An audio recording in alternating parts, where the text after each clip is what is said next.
在每次问我，你上大号的时候会不会就是哇很多那个？其实不是这样子。大家好，我是 Matt， 今天我要挑战 HeyKaGeeks 的快问快答。说一个不是很多人知道关于你的事。名字是我的安帮我取的。Zermatt 其实是瑞士的一个小镇，我的安他就去了这边旅行，然后回来的时候觉得那个地方很美，不然你就叫 Zermatt。那你给自己的颜值打几分？ 6.5，可能7分吧。我觉得我体态还 OK， 但是就是那个 appearance 颜值方面，我觉得就很一般了。那目前的感情状态？现在单身啊，就没有时间去，就暂时单身。以后还想要交往，但是就是现在其实比较专注在工作方面。有对上过你节目的嘉宾产生好感吗？产生好感没有，但是欣赏可能都有吧。因为我其实上过我的频道的那些嘉宾 ，they're very attractive。那最近上过你节目最欣赏的女生是谁？Jovin， 她是马来西亚的一位住在 KL 的一位女生，我觉得她整体上就不管在工作、照顾自己的那个健康、体态这些，我觉得都拿捏得很好。平时的兴趣爱好？我对营养学从小到大都很有研究，很多人不懂，就是我是一个营养师也是，所以一般我煮的东西营养一定够，那个 taste 不一定会很好吃。小时候的梦想，其实想当体育老师。其实我也有就读那种健身的那种sport science 这些东西，就是很像 I try to build my way towards that。但是到了一半，就是这个大胃王的这个东西就进来，所以中途就改了一下方向。对，你觉得你还会回去追求这个梦想吗？不会，我觉得做大胃王比较好玩。那最讨厌吃什么呢 ？Q 跟芥蓝我都讨厌，我什么菜都吃。我一般就是一个星期我都会摄取差不多30种不一样的 plant-based product，but 就是这2样我不吃，因为我真的很讨厌它的味道。比赛就是要吃 Q 还是芥蓝？照吃哦，这个其实是一个很奇怪的东西，就是我本身比赛的时候，一般如果是比我不爱吃的食物，我一般会吃的比较好，因为其实不用想，就直接吞。你就一直猛灌水，然后一直这样子吞。1年多前就比了那个牛肉面，它是放一个很浓稠的那种汤汁，我就觉得很像在吃鼻涕这样，所以那时候我就直接什么都没有想，一直吞那我破了那个世界纪录那时候。为什么会想做 competitive 的？其实这个不是我小时候，就是我长大我要做大胃王，不是这样。那时候就刚从澳洲回来，那个时候其实还是学生，也没有很多钱。新加坡就有一些餐馆，他们就给你那种餐馆挑战，可能20分钟、10分钟你吃得完免单这样子。然后那时候就看到一个汉堡，看起来很好吃。然后就整班那个健身房的朋友一起下去，然后他们全部都吃不完，只有我一个吃完。吃完了之后还破了那个 house record， 所以我觉得其实我很像有这个方面的天赋。从那边开始朋友就帮我报名比赛了。其实我小时候我的胃就是一直不是很好，所以一开始我做大胃王的时候，我也不敢跟我爸爸妈妈说，就尽量低调一点。那时候就吃了那个鸡饭，然后新闻就报了，每个地方都看到，然后那个也没有办法，就让他们知道，被骂了一下，然后他们也觉得是一个阶段而已。但是其实吃到现在还在吃。家里人都和你一样会吃吗？没有，我有一个弟弟，他爱吃，但是他不能一次过吃很多。我的家人没有一个是能这样子吃的，所以我其实有想过会不会是就是遗传下来这个东西，但是其实也没有。有没有一度对食物感到恐惧？其实没有一般人每次问我说，你会不会吃完，好像今天吃了拉面，你会不会过2个礼拜你都不想吃拉面？其实不会，就是吃了之后，其实隔2-3天，我一般都能吃回同样的东西。我2天前刚吃一个差不多5-6公斤的凤梨塔，超大的，很可爱，看起来就是一般黄梨塔的450倍。不会吃辣了？不会，我挺享受的。但我现在其实又想吃凤梨塔，所以其实我不会产生那种对食物的那种恐惧或者什么，没有，不会。全职 competitive eater 可以赚钱吗？大胃王我觉得很难，在新加坡真的很难，除非你在美国、日本，他们比赛的那个频率比较高。因为我记得美国第1的那个大胃王，他那时候有在一个采访有讲过，他每年赚差不多25万美金1年。在新加坡，你要做一个全职的大胃王很难。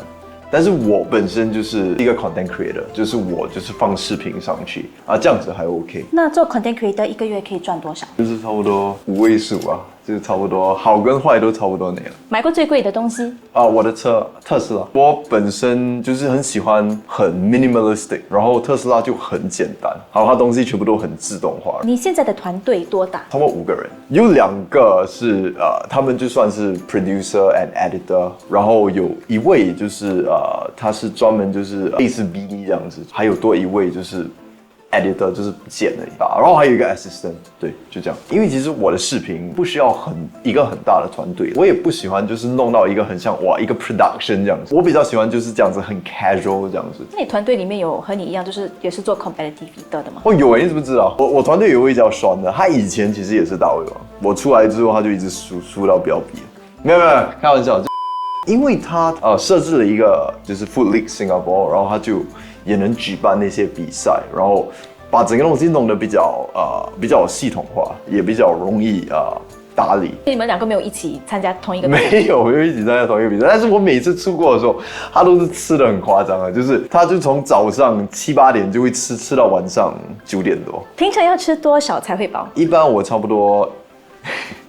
2公斤就 OK 了，听起来很夸张，但是其实我一天我吃的蔬菜很多，就是那些西洋花那些不一样的那些蘑菇，还有那些肉类、鸡蛋那些，其实凑起来差不多1.5、1.7公斤，然后慢慢吃，然后我再加一些水果 ，OK 的。那每次参加比赛或者你拍视频后，体重会增加多少？因为现在我吃的东西一般都是6到7公斤以上的，所以一般都会增差不多7到9公斤。因为我喝的水也挺多的，所以一边吃一边喝水。如果你就是我吃完之后直接站上去那个秤的话，对啊，差不多8公斤、9公斤，很夸张的。其实它到了隔天，一半的重量就不见掉了，然后可能花多2天到3天。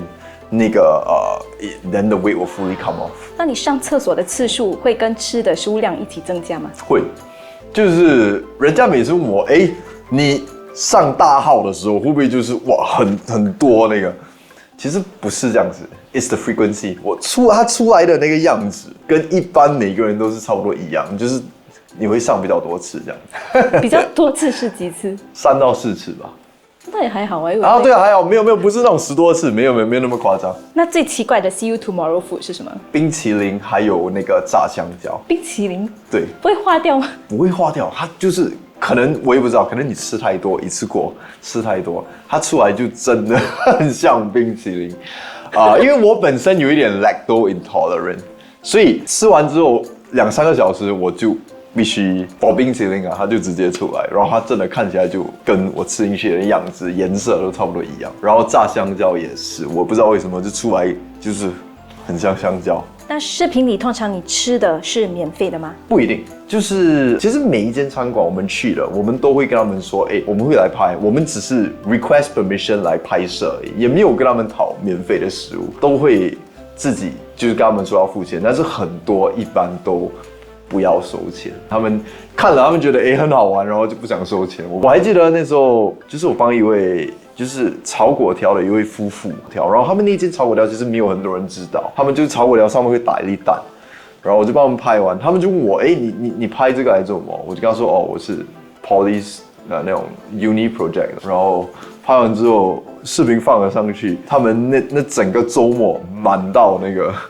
他炒不来 ，It's a good problem for them。如果是要付费的，通常是大概多少？大概多少钱 ？Depends。如果是小贩的那种，其实真的没有很贵。就是我一般吃的量，可能就是20份或者30份，你就拿一份云吞面，然后你盛差不多20-30份，就差不多120到可能200左右。那通常你拍摄之前会试吃吗？会，一定会。就是可能前几年有时候。去到那边煮出来，其实真的没有很理想那个食物，它的 taste and everything。所以现在拍之前不一定是要我会试吃，或者我的团队一定吃到先，因为我团队他们其实对食物也是挺挑的。那不好吃你们会跟他们说吗？我一般在镜头前面尽量不要说比较负面的，就是不要说难吃了。如果是吃到不好吃的话，我一般没有讲很多话，因为就是。有很多人在看那个视频，然后你也不想就是说不好，讲那个东西不好吃，然后 hurt their business。而且主要你做的也不是 food review 了，你做的对，很多人就说为什么你一直吃没有讲话？我最近已经开始在给一些那些美食的那些tasting notes， 但是我专业还是大胃王，不是一个美食那种博主，所以 give chance。拍过印象最深刻的视频，最近跟 Uncle Roger 的那个 collab， 我觉得挺好玩的，因为我每次都有看他的视频，就是他真人跟视频上其实有一点不一样，就是其实他真人其实挺 OK 的，就是不是整天在那边讲那种废话。He's quite a nice person。做过最后悔的事，你有regrets are for losers。No OK。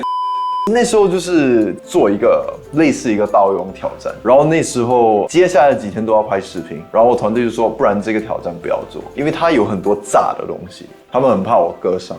然后那天我就因为 competitive， 然后就真的做了那个挑战，割伤2个星期不能拍视频。那你会担心年纪越大后吃了瘦不下来吗？会啊，一定会。开始的时候我是差不多26、25岁，吃了2-3天之后又能直接再吃多一次，然后完全不会增。现在真的感觉到那个其实体重还能维持，但是消化真的有变比较慢一点。就是以前我吃完有时候还会饿，但现在其实不会。对我来讲，健康还是第一啊。其实去年2024年，我的 health markers 是最健康的一年。